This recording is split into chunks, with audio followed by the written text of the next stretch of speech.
Painter from Colorful Voices of Sisterhood, and welcome to the Spanglish World Networks on Zingle TV, channels 250 and 251. Please remember to download both the Zingle TV app on the respective app stores on iOS and Android devices. While you download, make sure to rate and leave a comment. The app is free. Zingle TV is also available on Google Chromecast, Amazon Fire and Fire TV sticks, Roku and Roku sticks, also on Smart TVs 2016 forward. Good morning. Good morning.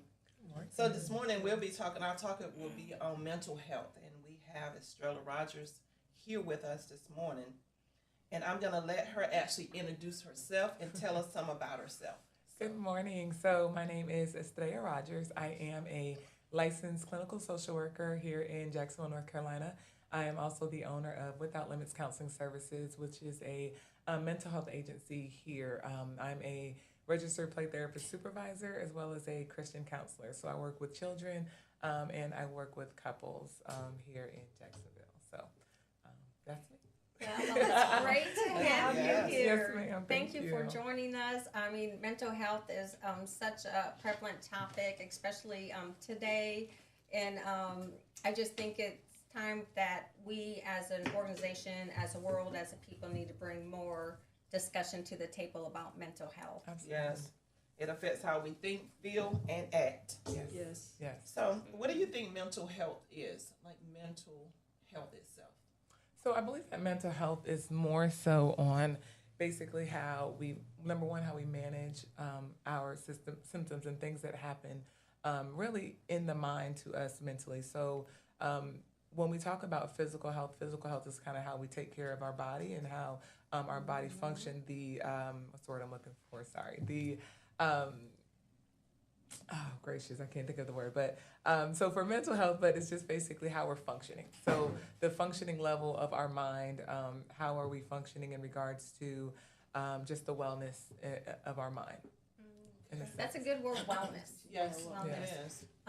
And you mentioned physical and mental. I mean, you know, when someone sprains an ankle or breaks their leg, they definitely go to their PCM for help. And when something's wrong mentally, people tend to not do that. That is correct.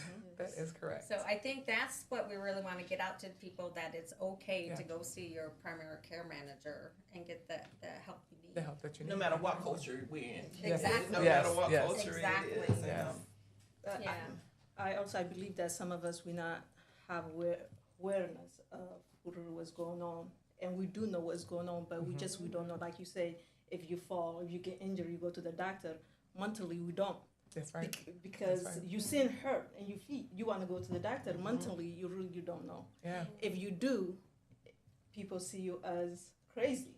Like, what do you mean? Depression. Like, we talk about depression. Like, why are you so depressed? If you say what is so depressed, people see you outside, you looking good. It's nothing wrong with you mentally. Yeah. But what is mentally is going on with us, that's what's affecting us around us. We think, we act upon on, and we see a lot of people suicide because of that, because they're thinking. Yeah. And I think that's why there's such a stigmatism on mental health, because it's not something you can see. Yes. You know, and if you don't experience mental health, it's hard for someone who hasn't understand what a person is going through. Absolutely. Or growing up with the stigma of, nothing is wrong with you. Yeah. You go on. I know that your wife, Sammy. Yes. Right? Yes. And you have kids. Yes, ma'am. So when we're dealing with mental health with children, how do you handle that? Because I think I heard you say you do stuff with children. Yeah, so number one, I think one of the things when you're working with kids is to be able to identify that there is possibly something happening and that it's mental health, right? So sometimes we have to first rule out with anybody. We have to rule out and make sure that there's nothing physically going on. When you're talking about kids in regards to like school, sometimes it could be there could be a learning disability. It could be that they're on a certain level education-wise or academically, and maybe they're not. So we talked about like ADHD. Maybe they're not being challenged in the classroom, right? And so that's one thing. So we want to rule certain things out. The other thing is going to be you also want to make sure that it's happening in more than one space. right? And so if someone says to me, oh, well, my child is, acting up in class, and I'm like, okay, well, they're acting up in school, but is there anything else happening anywhere else? Yeah. Is it only in school in that environment? Because if it's in school and it's isolated to that environment, then most likely, then we're not really dealing with per se, oh, your child has ADHD, or maybe there is something happening. Maybe your child is being bullied in school. Maybe there's an issue that's happening with their schoolwork, and again, like I said, maybe there's a learning disorder. Sometimes you may see kids that act up in class, but they may be dyslexic. Maybe they can't read what's happening on the paper, and so therefore the behaviors that they're exhibiting may look like a behavior disorder, but really what's happening is I can't read this paper. So That's good. we have to be able to kind of make sure that it's happening in different places as well, and not just isolated to one place. Yeah. So I know there's probably a lot of parents that are struggling with this. What's the first step that a parent should do? So I would say, honestly, the first step that any parent should do is, number one, talk to your child, right? And find out from your child what issues they're having, what is it that they are struggling with. And then after speaking to your child, I would go talk to a professional. You can speak to the doctor, so the PCM, you can talk to them. You can speak to the school counselor, find out from the school, is there anything that they're seeing, any signs or symptoms that they're recognizing. You can talk to a therapist, take your child to a therapist and sit with them. The first session normally, some people will do the parents first, and you can talk to the therapist on your own and say, hey, this is what I'm seeing. Is this something that I need to bring to a therapist? Or they may bring the child and the parent at the same time, and the therapist can make their own observations. But I definitely would say if any parent is having trouble working with their children or having trouble at home, then for sure seek professional help. Yes. Because it could be something, a trauma. Yep. Something could have triggered death. Anything that could have triggered that we may be missing. Absolutely. So some of those are the triggers. I'm glad you say that. So what age group we talking about? Like when we say is child, it's different age group. Kids go to preschool. So what age? Some children, they are child to express or explain what is going on with. When you say sugar, sometimes it is sugar.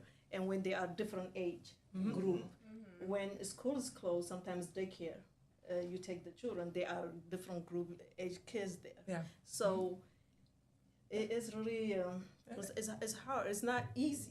We take it for granted, our brain. We do. Absolutely. Because without our brain, I don't think we can function, we can do anything. It's our thinking, that's what it shaped us. And I think that's why it's so important for us as a society to understand the importance of that, and it's okay to go get it checked out. Absolutely. Yes. Absolutely. I mean, we take our cars to get their 3,000 miles oil changes. It's time for us to do something with our mind, because it's so important for us to need it, especially as we get older. I will say really quick, just because you brought up the age groups, Yes. I would also say making sure that the person that you take your child to does work with children, right? And so you have some therapists that will tell you, no, I don't work with children. That's not my specialty.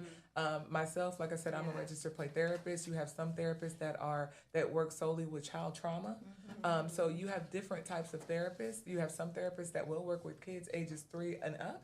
Some say, I work with 6 and up, right? Yeah. And so you also want to make sure that you're going to the right place when you're looking for a therapist for your child as well. Absolutely. Yes. Right resource. Because if you get wrong advice, you're going to get wrong result. It's the same our thinking. If we're thinking wrong, we're going to get wrong answers. So for me, you said earlier, we have to get to the point that when experienced people, if you are people like me, the trauma I experienced my childhood, I didn't know. I know just family tell me bad. I was just running, acting up, but I don't talk. I don't say much. Yeah. I'm like, I'm just doing busy child, they call, right? But I grow up where we don't speak about certain things.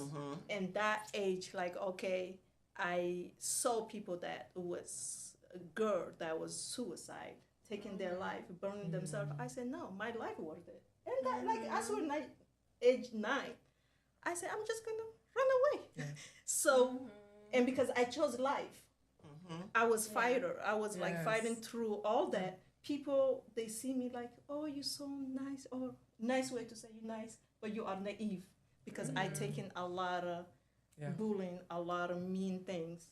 So what I'm trying to say, we have to get to that point and say, you know what, I am important, I am needed. Yes. My life is important. If I leave this earth, everybody's life is gonna go on except me. So I say, you know what, Fetihya, you love yourself, say you do need help. I do. I still am in therapy. I went to psychiatrist, say, what's up? What's going on? Listen, what's going on? You tell me. Let's sit down and talk about it. Absolutely. But the best thing they did for me going there, I learned things that I really did not know. Yes. I didn't even recognize my own trauma. Like, they walk you through everything from your child, what happened to you, all this.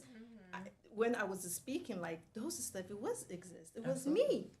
You know, so what I'm trying to say for those people that experience trauma, abuse, anything, please, you are needed. Here. Your life is important. You get well. Guess what? Wherever you go, you take yourself. That's why I say, Fetihya, wherever you go, Fetihya come with you. So Fetihya, she must have to be well. So we have to get to that point to say, you know what?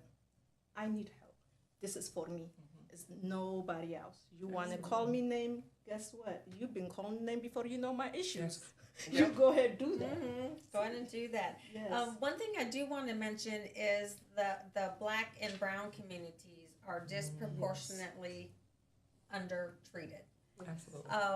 So I don't know if it's because of our culture bringing up where it's just taboo to talk about it, or what, but we can, because we've got a platform to talk about that.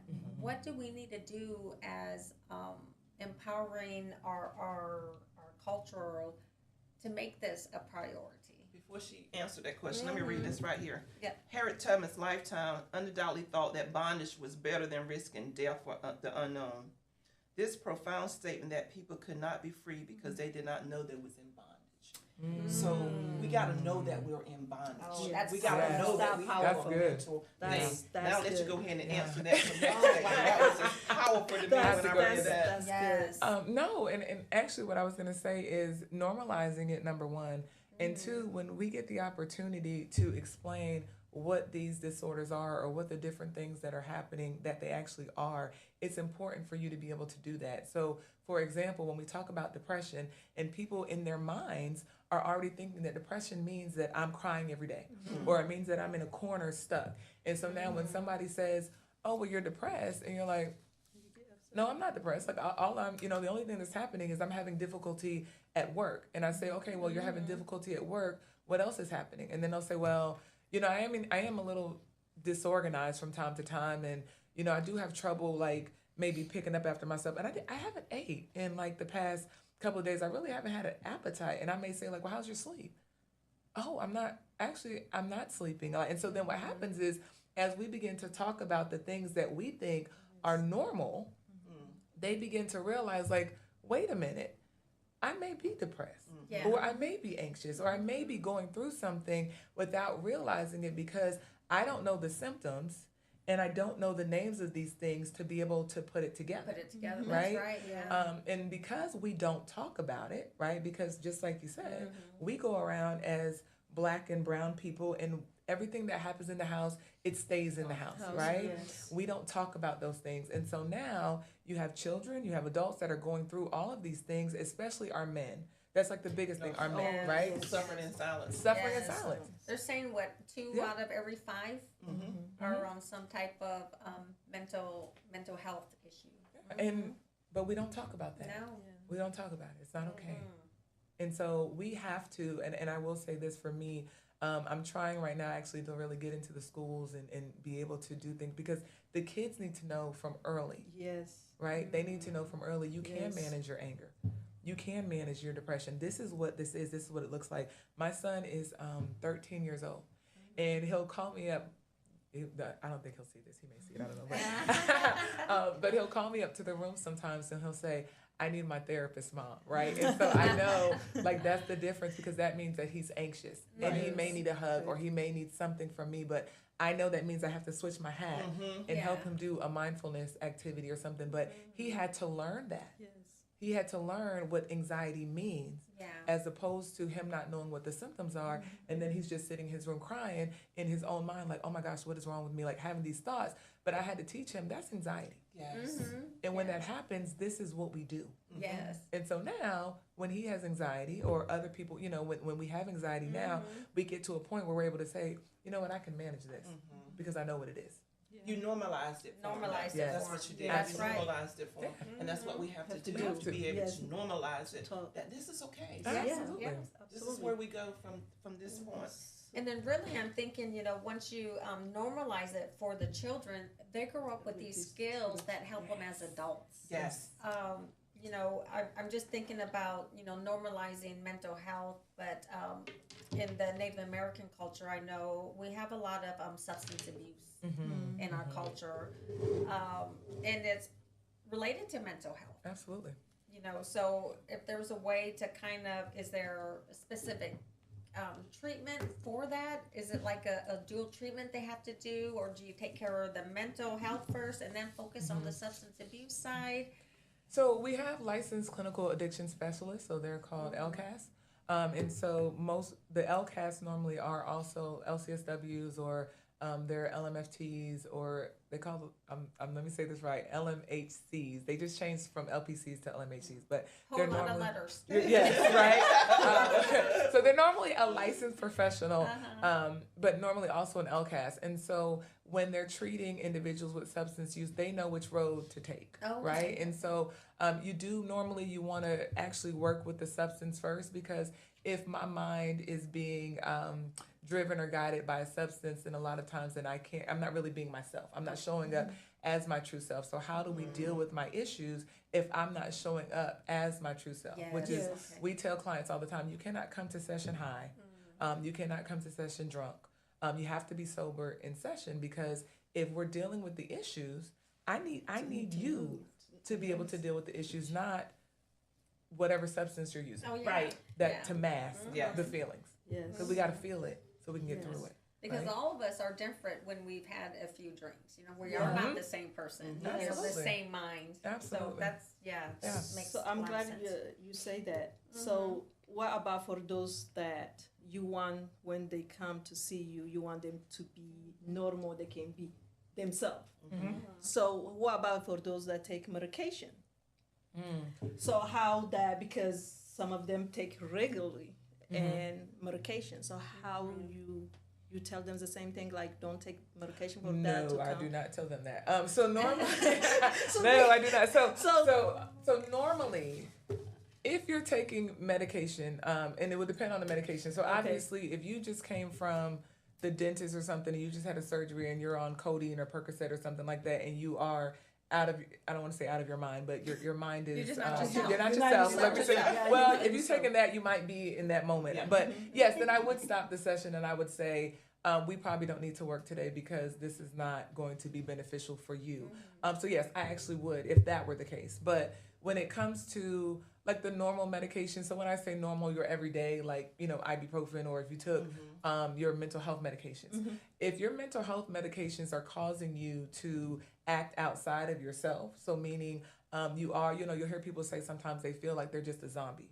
And they're just like kind of sit in their eyes. And so if I notice something like that, then I will say, okay, wait, what's going on? And then if they say, well, I took some medication today, then I'll say, okay, well, after you leave here, you need to go and speak to your PCM, or you need to contact them immediately because the medication is having a side effect that it should not have, right? And so it's not that you can't take medications, but if I see something, if I see that my client is not in the space for therapy, then I will address it. But I won't tell them not to take their medications, because their medications should actually help. If they're taking mental health medication, it should help as opposed to hinder our work. So, reason I'm asking this question is I'm not saying medication is necessary when it's needed. It kind of keep you balanced to daily routine, right? However, if not longer taking that medication, because like you said earlier, it's very important for you to diagnose when you are normal, when you are with yourself, because that's how you deal with or know what is going on with the person. So if we keep taking this medication, we make it just our life.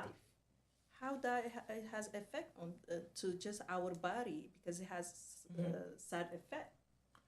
So it depends on the person. So number one, when people come into, if they're seeing a psychiatrist, right?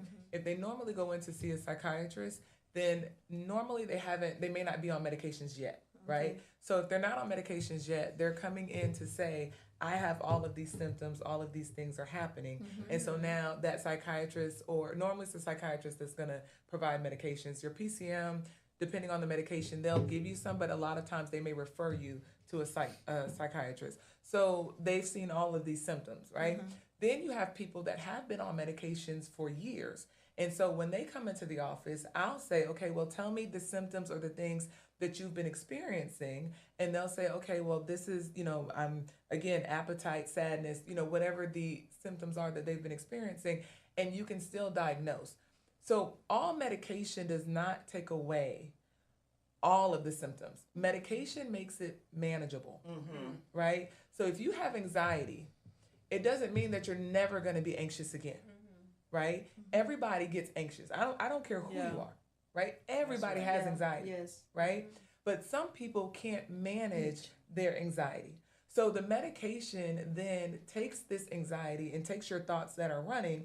It slows your thoughts down just enough so you can now utilize the symptoms that the coping skills that you learn when you're in therapy to manage the symptoms that you're having. So for some people, they'll come to therapy and I'll say, if we've done all of the tools and everything that we can think of, and they're genuinely doing everything, and they say it's still not working, I may say, then, you know what? Maybe we can couple this with medication, see how that works, use the coping skills, get your body used to using the things that we need to do, and then we can look at taking you off the medication. And so everybody, you don't have to be on medication forever. Right.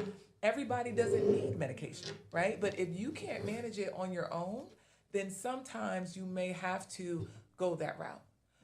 But again, it's interesting because we have this fear of mental health medication, but a lot of people don't have a fear of physical medication, right? Yeah. My doctor, if I go to the dentist today and he says you're gonna have to take this Percocet for X, Y, and Z, now I will tell you I don't like the way Percocet makes me feel, so I will tell him I need something else. But the first time I did, and he said you got to take this Percocet, guess what? I took that Percocet. I didn't ask any questions because I didn't want to feel that pain. Right. I just took it. But once you know how it feels, then you know what to talk about. Because sometimes it's an imbalance. Exactly. But it's like knowing your body. Yeah. How do you deal with the anxiety? How do you deal with stress? Me, I like to walk. I have to walk. And you're right, I have anxiety sometimes. It seems like it hits me late at night. But I have to find a way to calm my anxiety. Absolutely. Down. Absolutely. Different ways. So people find different ways of doing stuff with that right there. Yeah. What do you think anxiety actually looks like? If you see me, you wouldn't actually could tell what my anxiety, what it looked like. So anxiety looks like irritability, right? Anxiety can look like irritability. Let me tell you why it can come out as irritability. You could ask me a question, right? And in my mind, so let's just say you just say, or maybe you don't even ask me a question. Maybe you say, oh, you look nice today, right? And in my mind, what happened was you said you look nice, and I said, well, did she really mean to say that I look nice, or was she just saying that because she's supposed to say that? And why would she say that to me anyways? Because I don't understand why she really felt the need to say. So all this happened in my head, and then I said, wait a minute, no, Star, you don't need to think like that. You need to slow down and think about it. And then instead of me just saying thank you so much, I may say, really? That's really? And I come off at you as irritable, frustrated, but you don't know what just happened in my mind. It's all playing in your head. Yes. Anxiety is exhausting. It's very fatiguing. It looks tiring.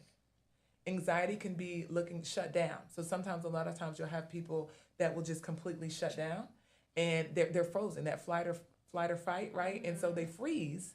And because again, they're having this conversation with themselves, and I don't want to say conversation, but their thoughts are running in their mind. And so a lot of times someone will be talking and they'll say, well, I'm talking to you. And it's like, okay, but in my mind, I'm trying to process all of these thoughts that are happening.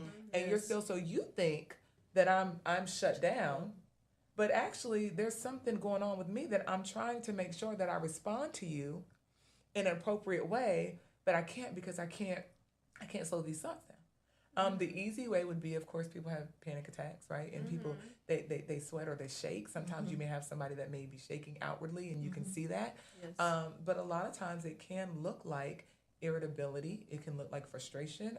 It can come in tears where, again, I'm having this battle that I can't control, and you're wanting something from me and I can't give it to you. So it turns into all of these things in my mind that I can't control in that moment. So which is why we say take deep breaths so you can recenter yourself. You know, mindfulness right now is the big push. That's the big word everybody's using. And mindfulness is just being present. You know, it's being able to say, wait a minute, let me take a minute, let me slow myself down. What am I thinking? What's rational here? What's irrational? And so you're taking that moment, you're taking that time to be able to be present so you can use the coping skills that you need to use, whether it's music, meditation. You might tell somebody, if you came in and said, I may say, can you give me a moment to just process my thoughts? I may say that. And that's okay, because some people have to take that time to do that, right? So anxiety can look different for different people. For kids, anxiety can look like negative behaviors. Anxiety can look like tantrums. Oh, wow. Anxiety can look when you have a kid that is speaking or talking back or just misbehaving. Anxiety can look like that in children, because I don't know how to handle all of these feelings that I have. So as adults, when we have all these thoughts that are running in our heads, like at least we know, okay, well let me try to calm this down just a little bit. For a kid, could you imagine? Like all of these thoughts running, and as a child, I don't know what to do with this. So then my mom says, go do this. I don't know how to do this.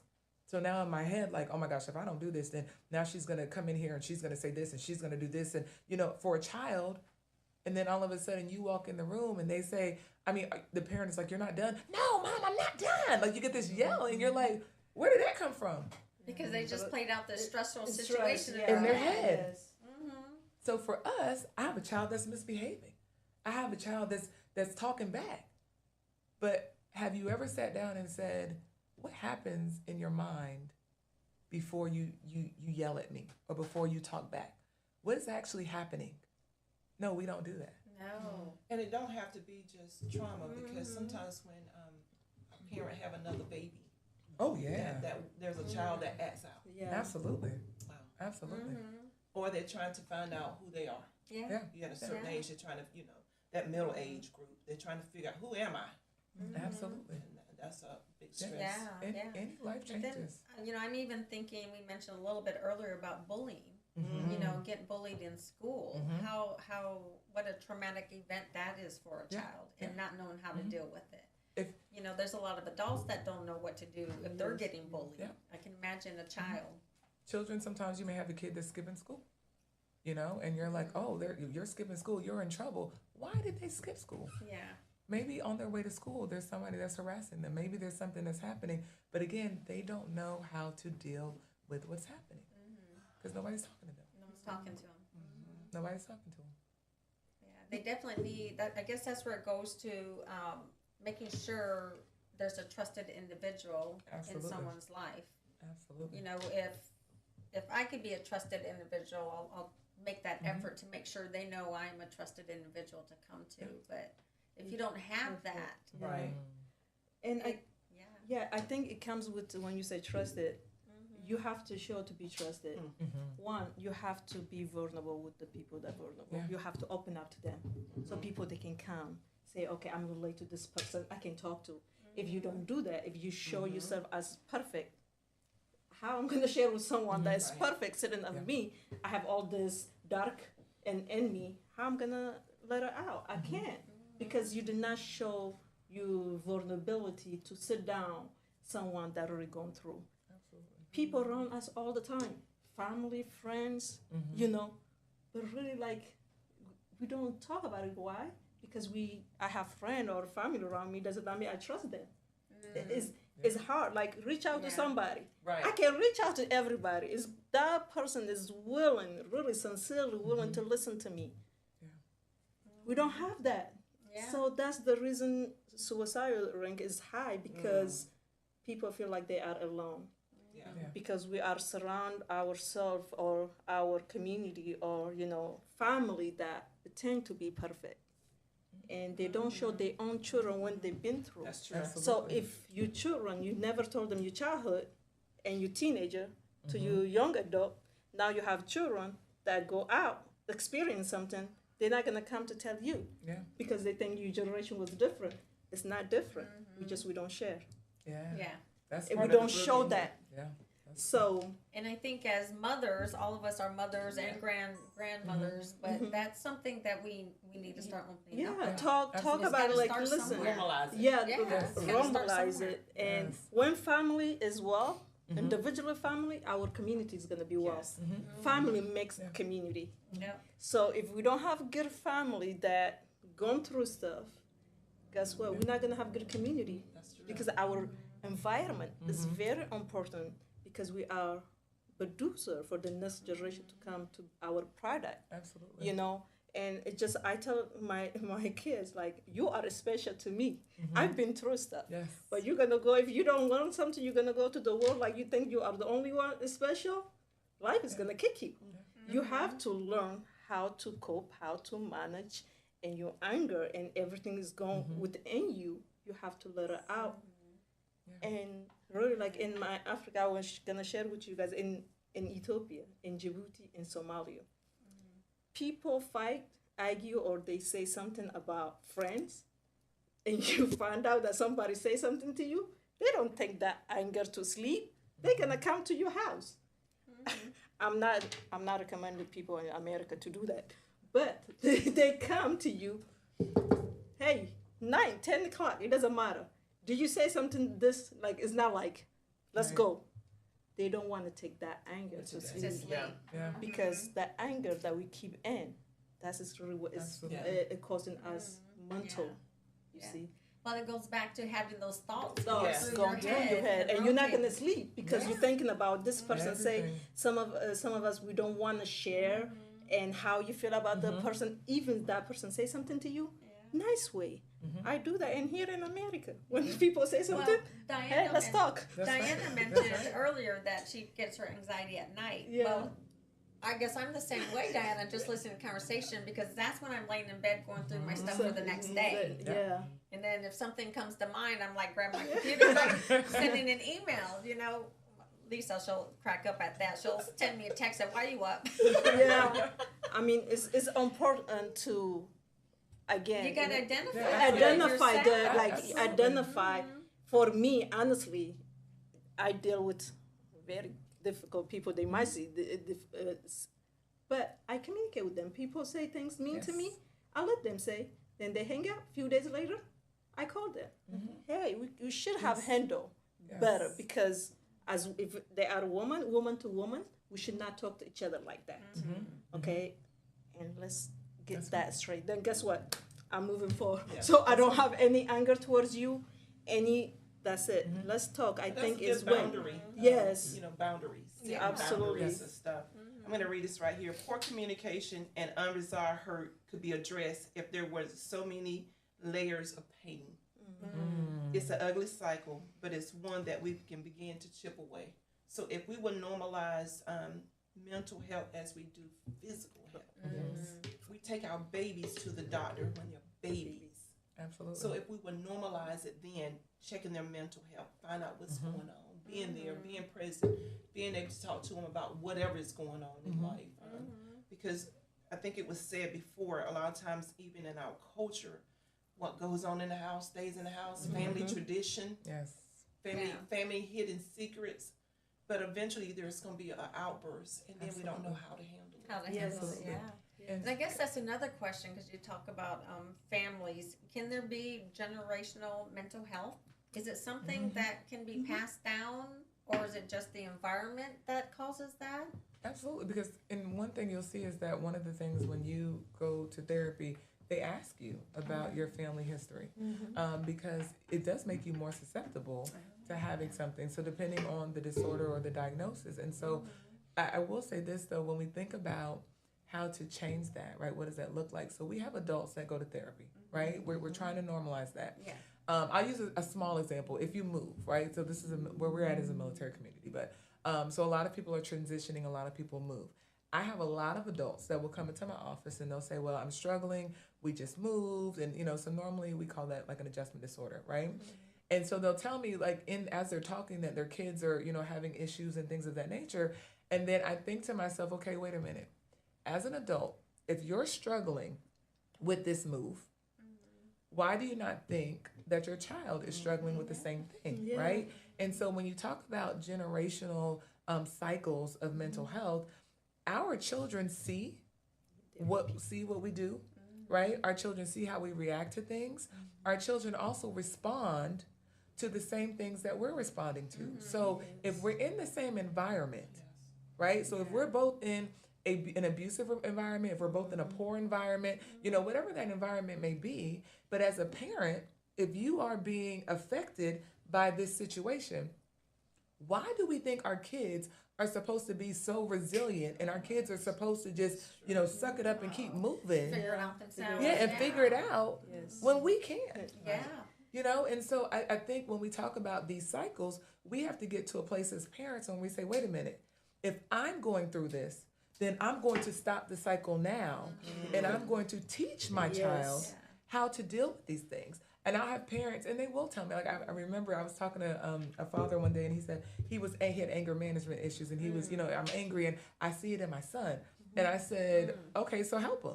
And he said, well, I don't know what to do. I said, well, don't you come in here every week and we talk about how to manage your anger?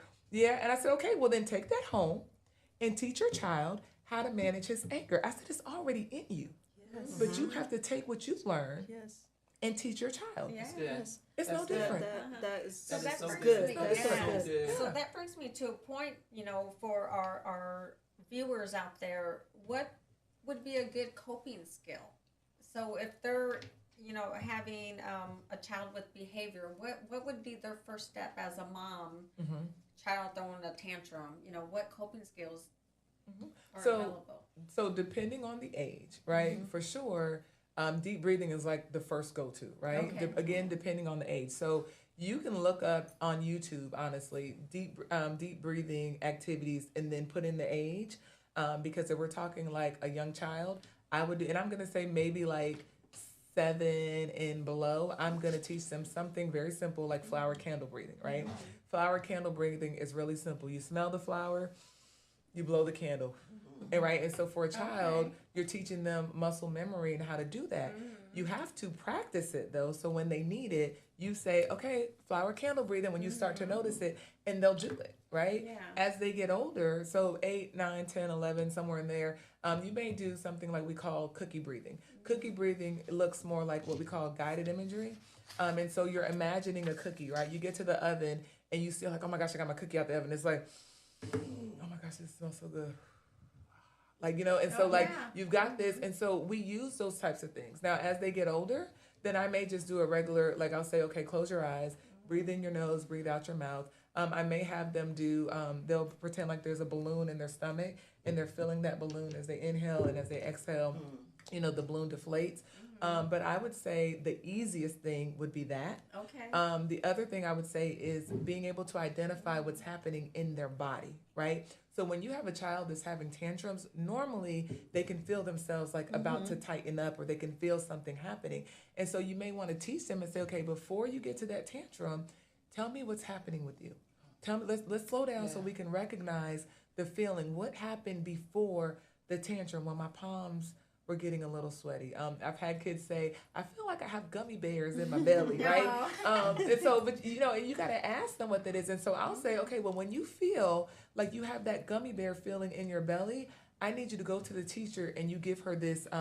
Sometimes I'll use like a orange piece of construction paper, something small, but you give it to the teacher, and then the teacher knows that means that the kid is about to have either a tantrum, a panic attack, or something like that. They'll walk out. They go outside, they do their deep breathing, whatever coping skill that they've learned, and then they can come back in. Or maybe they need to go talk to the counselor. But you can set these things up for your kids if you have conversations with them and teach them what these things look like. Teach them to talk. Yes. After a tantrum, Let me say this, after a tantrum, because during the tantrum is not the time. Let me just say that, right? That is not the time. But after the tantrum or after the incident, sitting them down and saying, okay, I saw that you had some really big feelings. These are for maybe 8 and below, right? Mm-hmm. I saw you had some really big feelings. Can you tell me what those were? And then you share with them what feelings words are. Because there's more feelings than happy, sad, mad, and glad. Like that, we know those, right? But were they frustrated? Were they irritated? Were they anxious? Were they worried? Like, what feelings are they having? Right. Yeah. And so we have to be able to give them the verbiage to describe what it is that they're actually feeling. I would like to go back to what you said, because household is very important, family, and we are mirror to our children. Like you said earlier, what they see is reflection. That's what they do. And this is even for me. We want our children to do better. How? If you've never been better, how your children they're gonna be better? Yeah. But we tell them, I want you to be better. I want you to do better than me. Who is example for them? We are the founder for like primary everything for our children. I think as parents, we have to take it like we bring children to this world, okay? And sometimes I say, God, I don't know how you trust us to give us another life. Some people, they cannot even take care of one life, and you give multiple of them. You know what I'm saying? So we must have to be primary for our children for everything. We are the teacher. We have to be better for our children to be better. Yeah, and it's definitely the biggest responsibility. Oh yeah, we have. Yeah. Because there's so much, a child's life, my baby boy is going to be 32 in a couple weeks, and guess what? I still call him my baby boy because they're still my babies, no matter how old they are. That's right. But like some of these tools, I wish I knew back then. Yes. I'm much smarter now than I was when I was 20 or 21. Yeah. Well, we're normalizing it now. We're getting the information now. We're not just keeping it, hidden. We're talking about it because things are happening. Suicide is rising in our young people. Yeah. Suicide is rising more in our Black culture than what they used to say. And, they used to say that Black. I'm like, no, it's still happening. They just weren't talking about it. So now we're normalizing it. Things are happening. What can we do to change? What can we do to be the change agent? When we can talk about it. Yes. When we can be. I need your help. Yes. I'm a life coach, but I have a therapist. I tell people all the time, I've been married 30-something years. I still need somebody as a relationship coach. That's right. I need help. That's right. We all do. You can't just take it for granted because you see this smile on my face. Behind this smile could be stuff going on. So you got to have somebody that you can trust. Yes. That they ain't going to go on social media and talk about you. You know what I mean? Yes. Because a lot of times you read stuff on social media, I already know they're talking about somebody. I'm like, call that person. Yeah. Don't put their business out there. Like that. That's good, but something we have to tell ourselves individually and our brain. We have to train people. They will say, they will say, but you cannot control what people saying. Absolutely, you cannot control them to type and say. But we have to learn. Say, you know what you say about me is not gonna define me. Right. I am who I am. Go ahead, talk. Yep. Yeah. When we get to that point, I think we will have better mental health. Like we have to let it go what people say about us. Yeah. Let them say. But when you are 13-year-old Fetihya that's dealing with that on social media, that's what I'm talking about. What's the coping skills for that? You see a lot of stuff on social media. Kids breaks my heart, committing suicide over comments made on social media. Yeah. And then afterwards, they always say there was something was said on social media and nobody picked it up. Yeah. That's always amazing to me. So what I will say as we parents, you cannot control other children. Train your children to not go talk about other children. Exactly. And also, we have to train our children to be strong enough to handle what people have to say about them. I have teenager daughter, and I tell her you beautiful, and that's just know that you beautiful. You're beautiful. Yeah. You accept who you are. Right. Yeah. Know that you are beautiful. So we have to give them tool to cope those negative when they receive it. know who you are. It's very Right. important, you know. And I think that we should, every parents encourage the children to be kind to one another. And because it's needed for us, that's the reason we have children, another Yes. life. Yeah, you do. And So, Yeah, and on that note, I definitely want to mention that the United States government just launched the 988 number, Yes. which is a national number for crisis response line. Yeah. That wherever you're at and you're at that point, just dial 911. Most everybody has a cell phone, if not borrow one from somebody, hop on a landline, but 988. Easy number to remember, like Yes, it 911, except it's 988 for anybody who's in a crisis and needs some Yes. help on that one. So that's the mental health crisis service hotline for the United States here. So I wanted to push that. I know we're wrapping up on our time now, but what an insightful conversation Yes, this has it was. been. Yes, Thank you. I mean, Thank you. Yes. all of us are parents and grandparents, and just talking about mental health, especially pertaining to children, and the difference that we can and the viewers can make in a child's life will go a long ways, especially into adulthood for them. So definitely thank you Thank Thank you. for you. being Yes. here. and I want to say thank you too, also for being here. But before we go out, you have a book that you have, that Prayers for My Husband. Yes, I ma'am. just kind of want you to briefly talk about how that book came about in your life. So to be very honest, the book is called Okay, Prayers sure. for My Husband, and it's a 30-day prayer journal. It is on Amazon. But the book actually came about because in my own marriage, we were in a time where we were kind of like in this space and not really knowing where we were going to go with this relationship, what we were doing. And I really began to pray, and I began to pray to God and just kind of asked him, what should I do? And he told me basically, he said, pray for your husband. And I said, pray for him. And he said, yeah, pray for him from the crown of his head to the sole of his feet for 30 days. And I wrote it. And without realizing that as I was journaling, I was actually writing later on what was going to be a book. But what I realized through my prayers, and I do want to say this, because when you're praying for someone, you're looking at them in a different lens. You're not looking at just all of the negative. You're actually hoping and you're having faith and you're believing that God is going to do something in this person's life, that something is going to happen for them. And we talk about in marriage counseling fondness and admiration. And if I am being fond of you, then what happens is we begin to shift and we begin to change. And so the testimonies from this book are actually really amazing, because you're praying for your husband, like different body parts, like different characteristics of him, but you're actually beginning to see things differently even within yourself as you're praying for him. And so so that's kind of basically how the book came about. That's But yeah, and it's been a blessing. And they help you with your mental and Yes. and physical Absolutely. and all that as well. Absolutely. Oh, yeah. Yes, Awesome. ma'am. Yes, ma'am. So we'll say get help. Yes. Physical, spiritual, mental help, get help. It's there. Therapist is there. Find out what you got to do to get your help. Because your Absolutely. physical help is important. I do want to say one more thing really quickly for because I know we got to go, but for mental health, if you are struggling with paying, I do know there's a couple of resources you can go to. Open Path, that is a way that you can pay for therapy. There are individuals that may do pro bono. There's also interns, provisional license, and Psychology Today is another one. And Clinicians of Color has a directory as well.